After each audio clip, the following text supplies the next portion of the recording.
Sebagian warga Indonesia mungkin sudah lelah menghadapi pandemi COVID-19. Namun apa mau dikata, pandemi memang belum beranjak dari tanah air. Bahkan belakangan justru kerap mencetak rekor harian kasus baru. Seperti yang terjadi sepanjang pekan kedua Januari. Selama 4 hari berturut-turut, rekor kasus corona melonjak dari 11 ribuan kasus per hari hingga 14 ribu kasus per hari. Dan di awal 2021 ini, kasus positivity rate COVID-19 telah bertahan di atas 30%.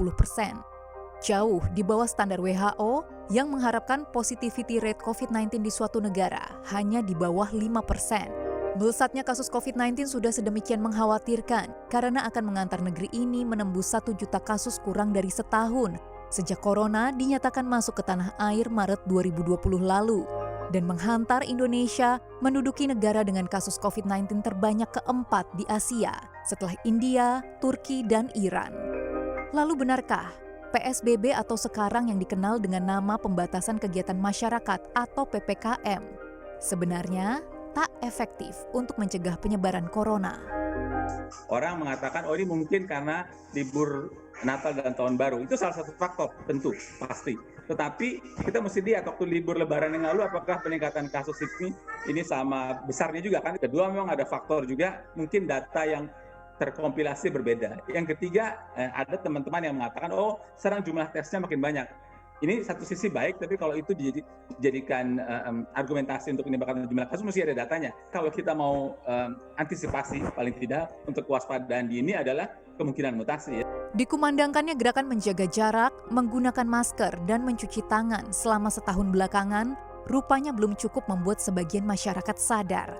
Bahkan ada yang menjadi lengah dengan mulai didistribusikannya vaksin corona ke berbagai wilayah. Padahal jika dicermati lebih lanjut, hingga April 2021, hanya sekitar 40 juta penduduk yang akan memperoleh vaksin. Itu pun ditujukan kepada profesi prioritas seperti tenaga medis dan guru.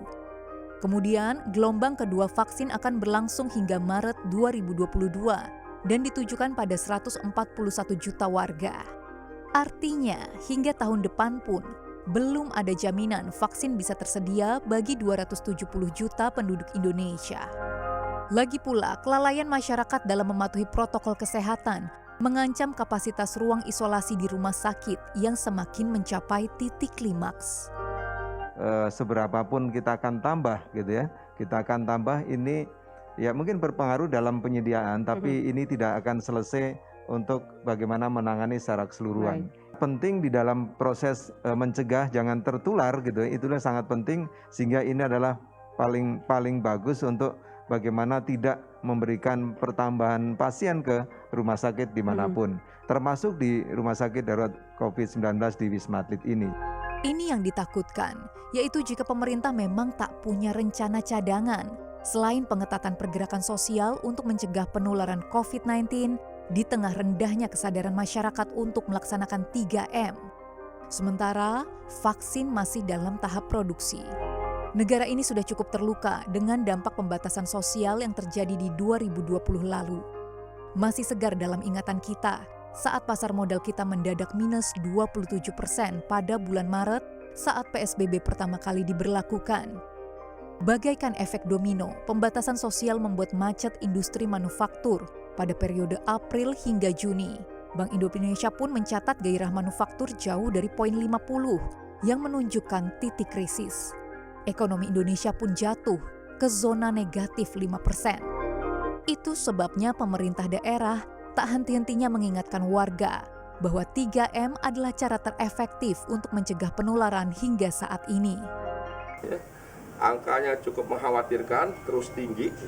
Sekalipun Jakarta turun, posisinya tidak ranking 1 lagi, tapi tetap angkanya cukup mengkhawatirkan. Jadi kami minta masyarakat penuh dengan kesadaran lebih disiplin lagi terkait melaksanakan protokol. Sekalipun sudah ada vaksin dan sudah dimulai vaksin, kami minta masyarakat tetap disiplin. Karena tenaga medis kini bukanlah satu-satunya garda terdepan untuk mengatasi pandemi COVID-19. Tim Liputan CNBC Indonesia.